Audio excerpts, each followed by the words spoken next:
Olá, bom dia, queridos e queridas, graça e paz. Deus abençoe a todos que estão conosco nesta manhã, nessa celebração de louvor e adoração ao nosso Deus. Seja bem-vindo, bem-vinda. Se você não faz parte da família Cibatri, a Segunda Igreja Batista em Três Rios, nós nos alegramos com sua presença e se você desejar, se inscreva aí no nosso canal, dando o seu positivo, se inscrevendo e compartilhando, e certamente você poderá estar recebendo mais informações das nossas mensagens, das nossas transmissões em outros momentos, tá? E os irmãos também estão aí que ainda não deram o seu positivo, ainda até alguns possam ainda não ter se inscrito.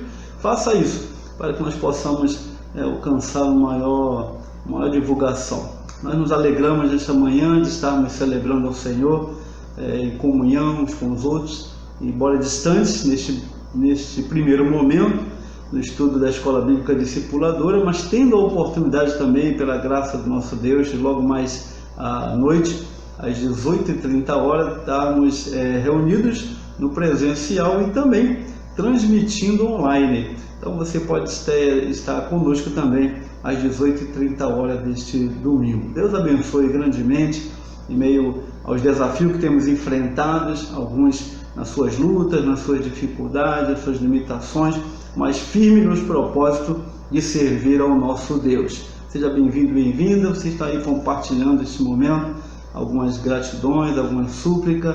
No momento devido estaremos também colocando diante do Senhor e agradecendo a Ele. Vamos estar suplicando a direção dEle, a orientação do Espírito dEle em nossas vidas, e através desse encontro, da mensagem cantada, lida, explanada, nós possamos aprender mais do Senhor e nos comprometermos mais com as suas verdades, os seus ensinos, e glorificando e exaltando a Ele de todas as formas, buscando engrandecê-lo através do nosso viver.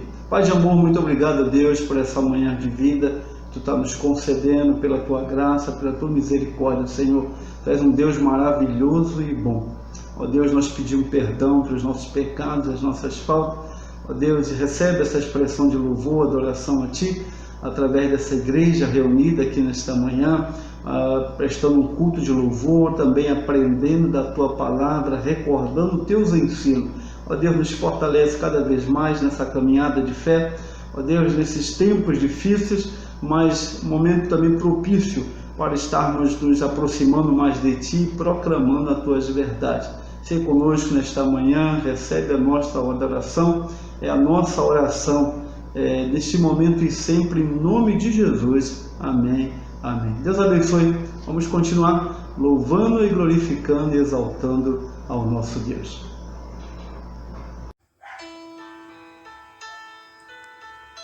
Essa canção é bem antiga e ela diz que nenhuma condenação há para aqueles que estão em Cristo Jesus. É o que nos garante a palavra de Deus. Cante ao Senhor comigo.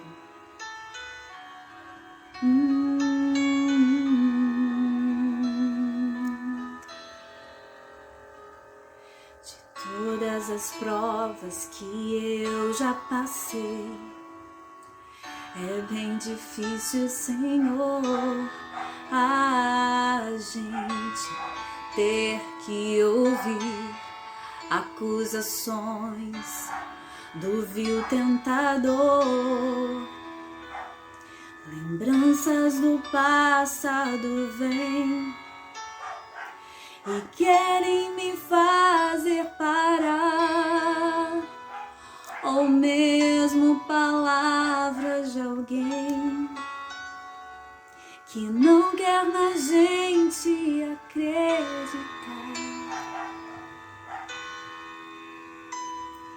E quase parando, sem força e vigor, a gente lê a palavra e encontra bastante poder para vencer, continuar a jornada e ver que o passado ficou para trás, Pois Cristo na cruz tudo já venceu, e saber que dele não se lembra mais, eu canto pra glória de Deus.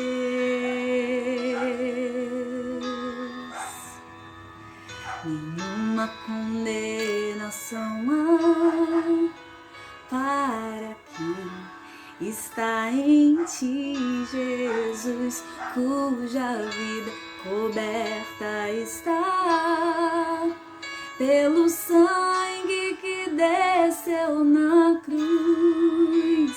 É certo que provas virão, investidas do vil tentador, mas nenhuma condenação há para quem está em ti, querido Senhor.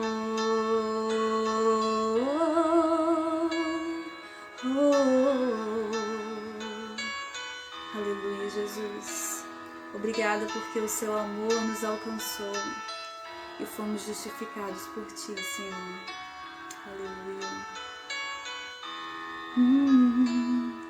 E quase parando, sem força ou vigor, a gente lê a palavra e encontra bastante poder para vencer, continuar a jornada e ver que o passado ficou para trás.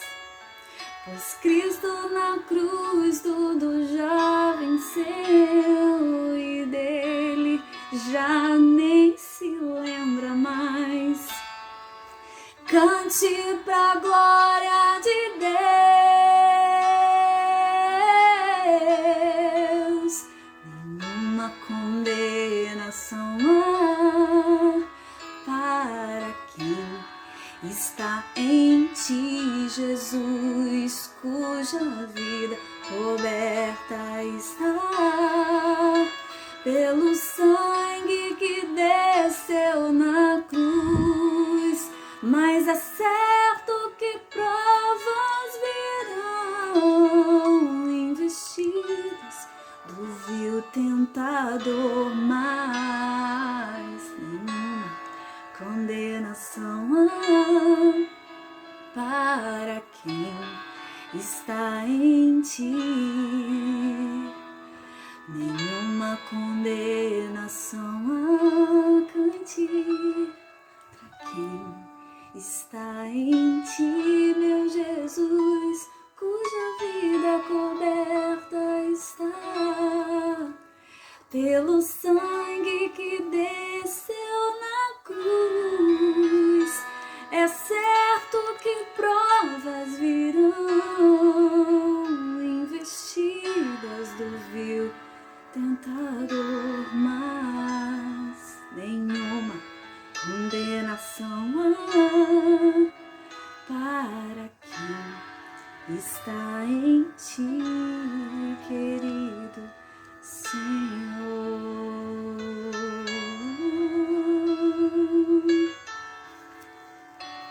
Glória a Deus. A palavra de Deus em 1 João 2 diz: meus filhinhos, escrevo essas coisas para que vocês não pequem. Se porém alguém pecar, temos um intercessor junto ao Pai, Jesus Cristo, o justo. Amém? Olá, vamos estudar a palavra de Deus. Tem sido realmente um desafio para nós esse ano, né? Temos iniciado esse ano fazendo um estudo panorâmico da Bíblia através do propósito do discipulado e através da Escola Bíblica Discipuladora. Louvamos a Deus pela vida da irmã Renatinha, que tem organizado esses estudos e tem sido bênção. Já vencemos o Antigo Testamento, estamos no Novo Testamento e nesse momento começando a estudar aí as epístolas do apóstolo Paulo, que escreveu, e são realmente bênção para nossas vidas. E hoje estaremos falando sobre o livro de Romanos. Eu creio que os irmãos já têm lido essa semana, e realmente esse livro é uma inspiração para nossas vidas também, como os demais, né? Durante a semana, nas vitaminas espirituais, naquelas doses diárias, né? Nós vimos aí no domingo passado, foi o início do estudo do livro, falando sobre o que somos por natureza. Então a nossa natureza, né? Que Deus nos criou, mas temos uma natureza dominada pelo pecado. Nascemos já pecadores, mas nós aprendemos ao longo desse livro sobre a justiça de Deus, né? O livro de Romanos que nós estamos estudando é o capítulo 33 dos estudos que estamos fazendo. Cada livro tem apresentado o Senhor Jesus. Romanos apresenta Jesus Cristo, justiça nossa. Dentre todas as cartas romanas, na verdade, é um tratado teológico. Ele fala muito especificamente sobre alguns temas teológicos muito claros, e nós podemos aprender muito através desse livro, né? Acerca de a reconciliação do homem com Deus e a sua profunda necessidade desse relacionamento íntimo com Deus, com ele mesmo e com o seu próximo, né? Então é um livro que todo cristão não pode deixar de estudar, de meditar e de se aprofundar nesse aprendizado, né? Também na segunda-feira falou-se como tornar-nos cristão, e Romanos 3, capítulo 12, vai estar falando sobre isso. Também na terça, como viver a vida cristã, a nossa prática, a nossa vivência.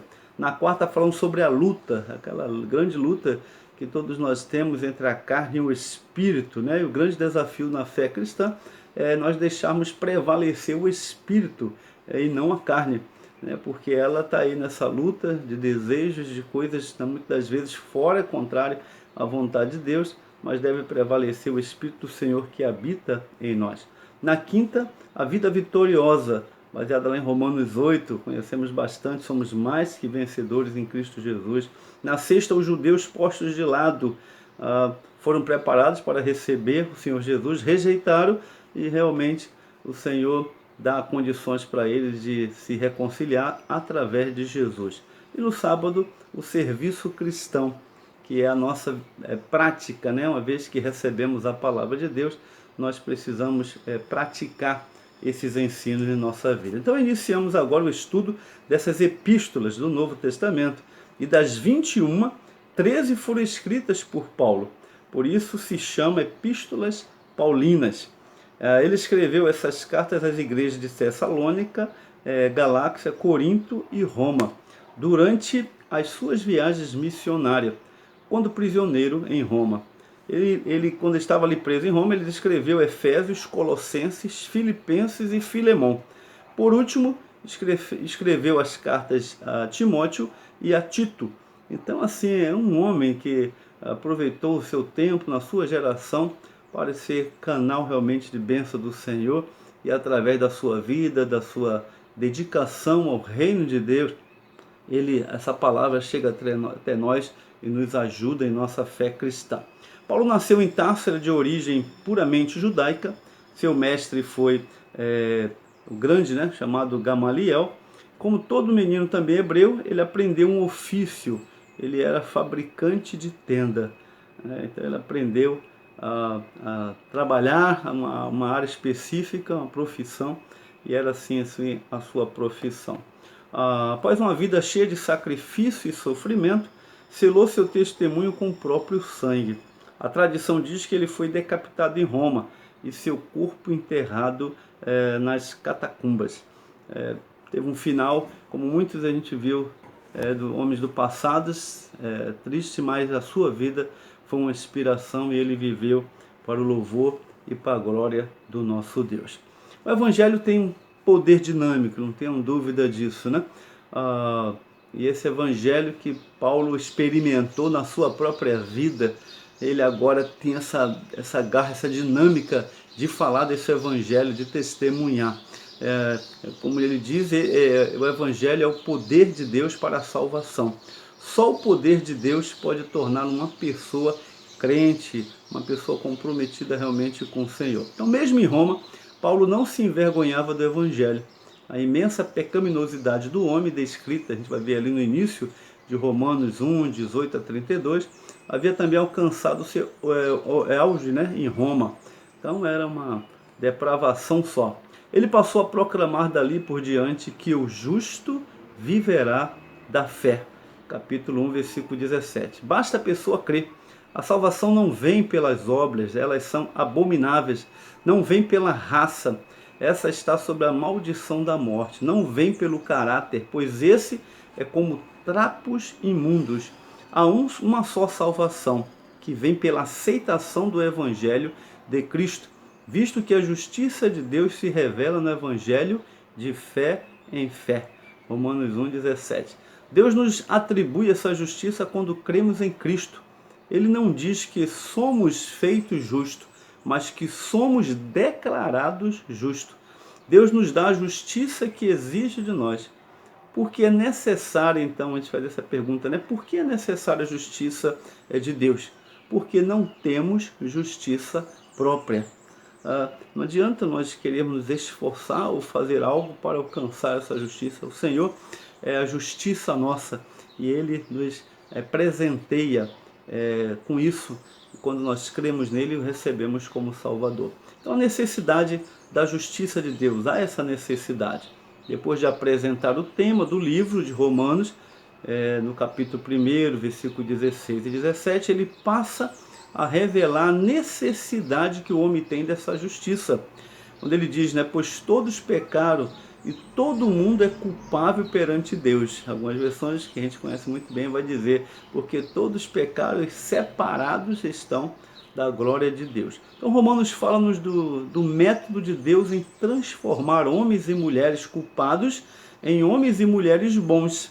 A chave dessa grande tese encontra-se em Romanos 1, 16 e 17, que é um texto bem conhecido, né? Que nós sabemos.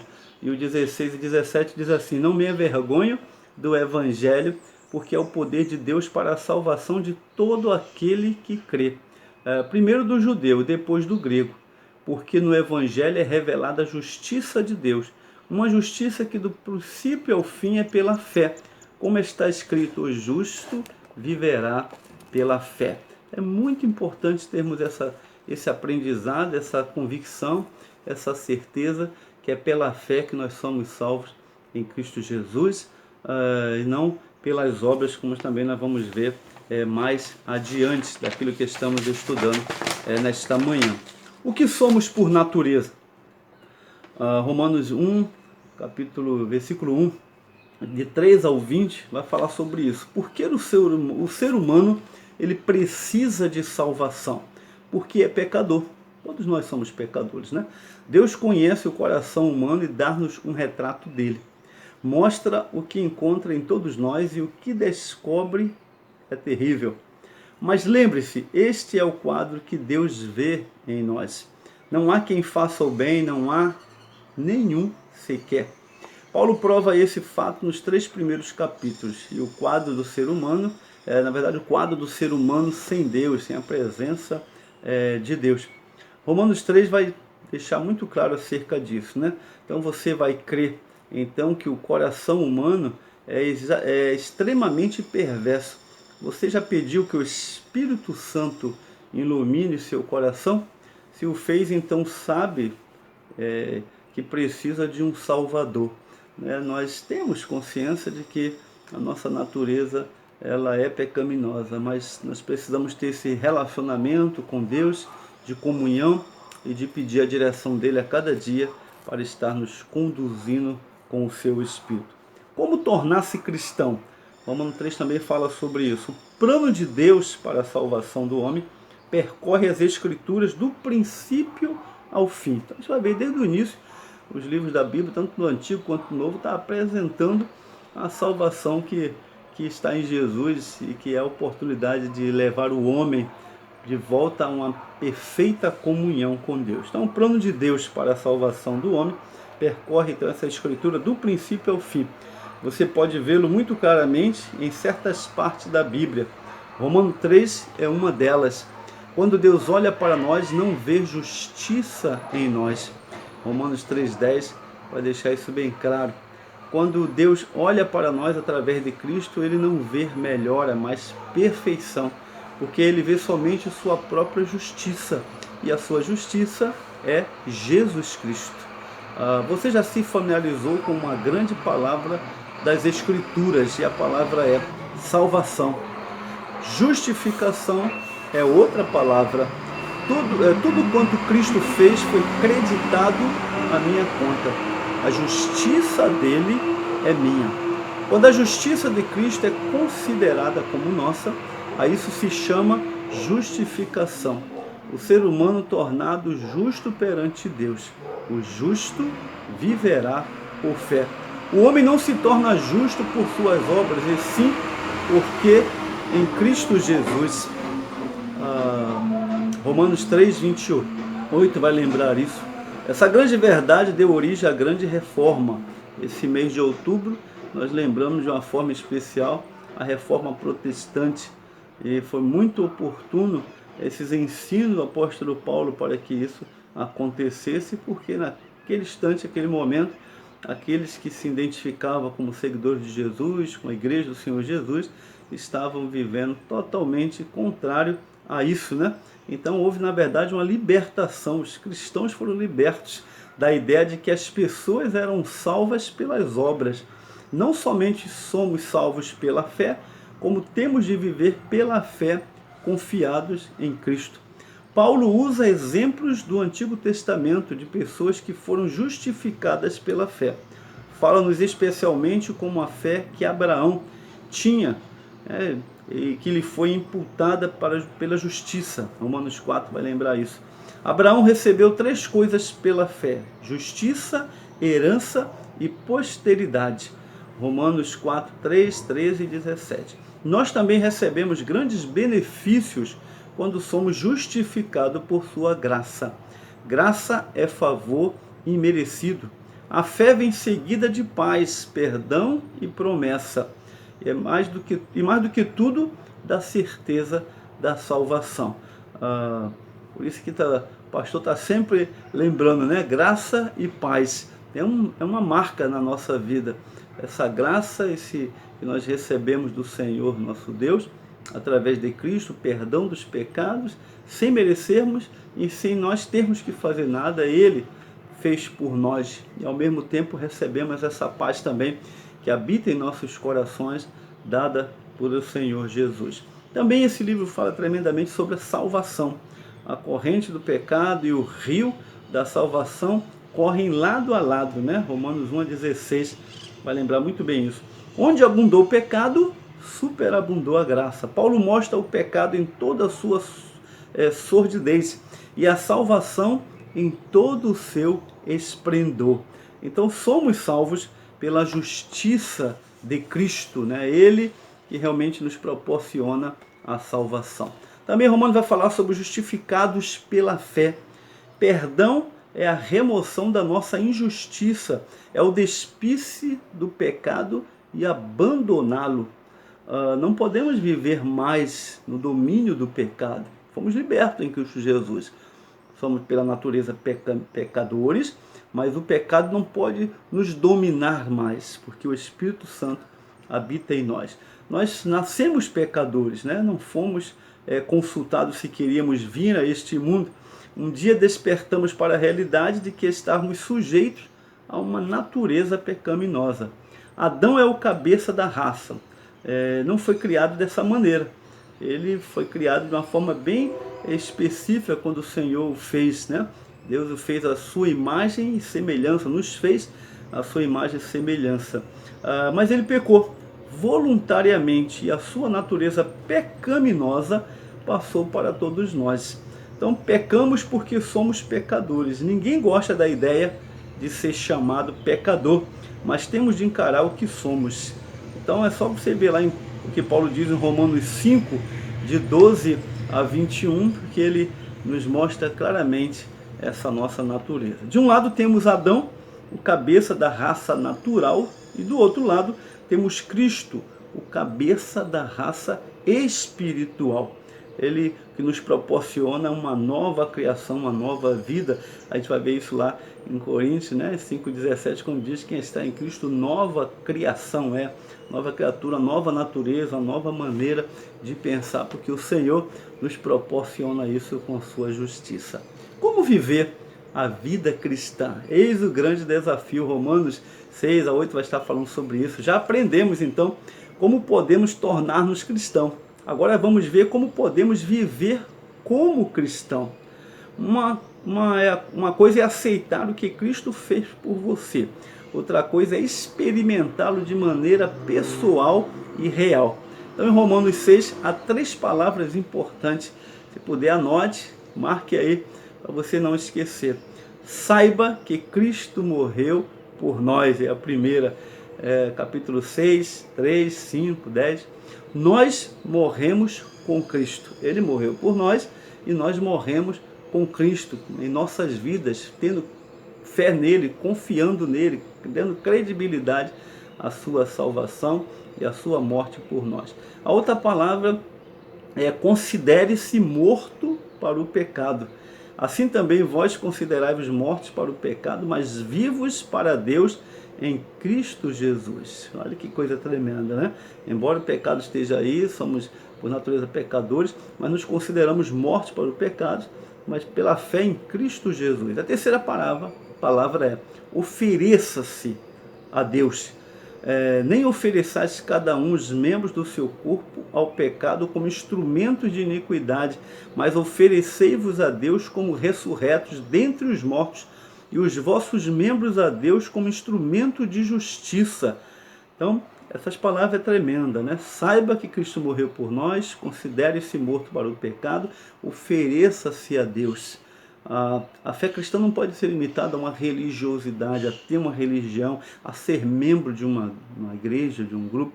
É preciso ter uma prática cristã, é preciso ter uma vida que possa refletir essa justiça de Deus em nós, essa presença de Cristo em nós, através do seu Espírito nos conduzindo e nos capacitando a fazer a vontade dele. A vida cheia do Espírito, tremendo essa passagem de Romanos capítulo 8, que nós conhecemos muito bem.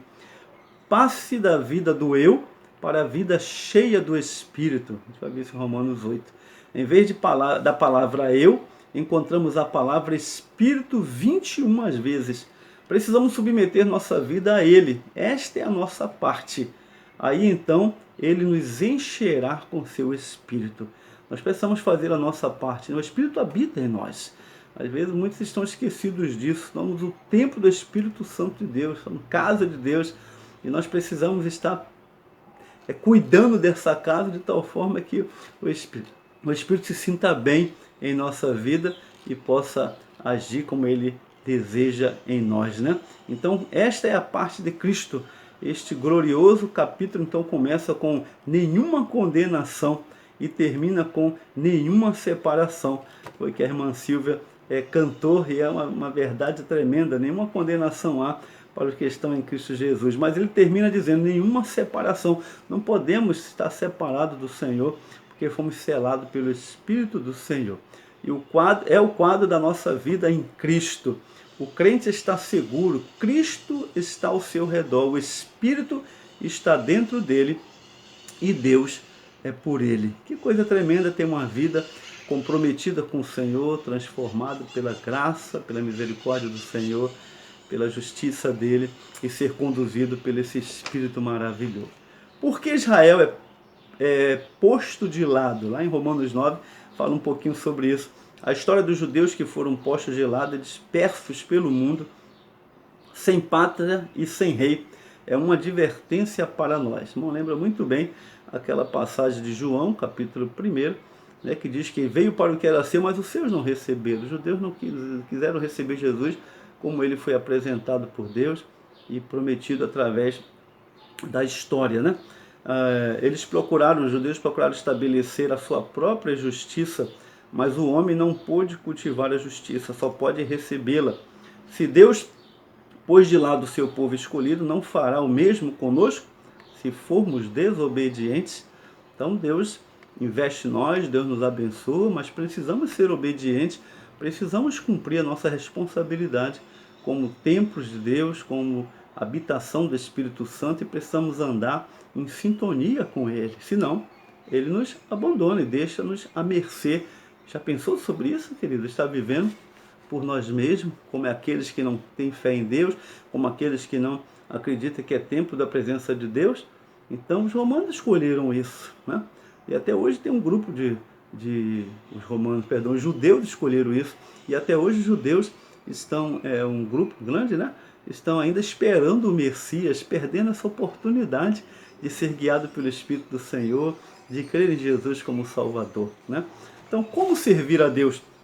Romanos 12:16 fala: rogo-vos, pois, irmãos, pelas misericórdias de Deus, que apresentei os vossos corpos por sacrifício vivo, santo e agradável a Deus, que é o vosso culto racional. Neste apelo, Paulo exorta-nos a viver à altura da nossa fé. Mostra que a doutrina da justificação pela fé não permite uma vida ou conduta descuidada. Somos salvos para servir. Então, a vida do cristão precisa ser vivida em relação a Deus, a si próprio e ao próximo. Então, não tem como alguns têm, né, a religião como uma prática apenas semanal, uma liturgia, aquelas coisas, mas não tem uma vivência na sua própria maneira de viver, o seu relacionamento com Deus e o seu relacionamento com o seu próximo. Isso precisa estar bem definido, bem claro, para que possamos realmente estar cumprindo aquilo que o Senhor espera de nós. Então, talvez você tenha se surpreendido, né, de que até aqui não tivéssemos de fazer nada senão crer em Cristo, submetermos a Ele para que Ele nos use como Ele deseja. Mas aprendemos e não podemos esquecer que agora devemos servir, devemos ter uma vida de comprometimento com o Senhor. Pouco podemos fazer para Deus antes de sermos salvos. Pela sua graça, somos transformados pelo seu amor. Então, à medida que nós somos transformados pela graça do Senhor, pelo amor de Deus, nós somos capacitados, temos condições de estarmos prestando um serviço a Deus, né? Muitos estão prontos a morrer por Ele, mas poucos estão prontos a viver para Ele. Há muitos que prefeririam ir para a fogueira a sofrer a crítica dos companheiros. O autor transmite uma coisa interessante aqui quando ele diz: alguém definiu o cristão moderno assim: é uma pessoa que está pronta a morrer pela igreja, a qual não frequenta. Então, a igreja é um lugar onde a gente demonstra, né, tem a capacidade de nos aperfeiçoar, de preparar, e estamos demonstrando um serviço a Deus, estamos em relacionamento com Deus e com o nosso próximo. É um lugar de capacitação, um lugar de desenvolvimento dos dons, que Deus nos capacita para o crescimento do corpo de Cristo. Mas tem alguns que estão indiferentes a isso, estão tendo sua própria maneira de pensar e de agir, né? E de pensar, de achar as coisas. Alguém definiu então esse cristão dessa forma, mas que eu e você possamos estar realmente comprometidos com a palavra de Deus, valorizando essa justiça de Deus, essa graça maravilhosa que recebemos dele, essa presença do Espírito em nós, procurando realmente viver para o seu louvor e para a sua glória. A primeira parte de Romanos é o que Deus faz por nós. A última parte é o que podemos fazer por Deus, ou melhor, o que devemos fazer para Deus, né? Demonstrando aquilo que Ele fez por nós grandemente, enviando seu Filho Jesus para nos dar vida e para que nós tivéssemos uma vida com qualidade, uma vida realmente produtiva. Então, querido e querida, nesta manhã, seja fortalecido por esta palavra, por esse ensino, viva realmente para o louvor e para a glória do nosso Deus. Que esses ensinos continue sendo uma inspiração na minha vida e na sua vida. Deus abençoe grandemente a sua vida, dê uma tarde abençoada em comunhão com a família. Deus abençoe cada crente, cada servo de Deus, cada membro da Cibatri que tem contribuído com os dízimos, com as ofertas ao Senhor. Que Deus continue abençoando e fortalecendo. Você fique à vontade, desejar de participar e contribuir. A igreja tem a sua conta, já tem divulgado. Temos na campanha também da aquisição das cadeiras. Se você puder, participe com aquilo que tiver à sua disposição. E Deus continue nos fortalecendo, continue contribuindo também com seus quilos, para os projetos Revolução do Amor, para a ação social, tem sido bênção, os irmãos têm feito um trabalho muito lindo e a igreja tem sido uma marca nesse tempo, nessa área também. Que Deus continue nos fortalecendo. Oremos por esses irmãos também que estão em lutas, em tratamentos médicos, alguns estão também aniversariando essa semana que vai começar, logo mais à noite vamos estar citando esses nomes, mas irmãos, continue clamando a Deus por essas vidas que tem ao longo dessa semana, temos ter notícia, né, dessas lutas, que Deus esteja sempre no controle, Deus está sempre no controle de tudo e que nós estejamos sempre na dependência da vontade, do querer de Deus. Deus abençoe grandemente, até logo mais à tarde, às 18h30, iniciando a noite, né, ali na Cibatri, num culto presencial e também online. E se você quiser, confirme a sua presença com a irmã diaconisa Josiane, e se tiver vaga ainda participe conosco, né? Senão já agende para o próximo domingo. Que Deus continue nos abençoando, complete essa palavra em cada coração e dê um restante dia, uma tarde abençoada para todos. Vamos orar ao nosso Deus. Pai de amor, muito obrigado, Deus, por esse encontro espiritual, por esse estudo da Tua Palavra, nos fortalece, nos une cada vez mais e mais, através do Teu Espírito, ó Deus. Muito obrigado pelo Teu Filho Jesus, que deu a vida por nós, e pela ação do Espírito em nossa vida, Senhor. Continue nos fortalecendo, nos orientando, nos capacitando cada vez mais a viver para o louvor da Tua glória. Esta é a nossa oração, neste dia e sempre, em nome de Jesus. Amém e amém. Deus abençoe, querido e querida, Deus o fortaleça, Deus o oriente a cada dia viver para o seu louvor e para a sua glória. Graça e paz.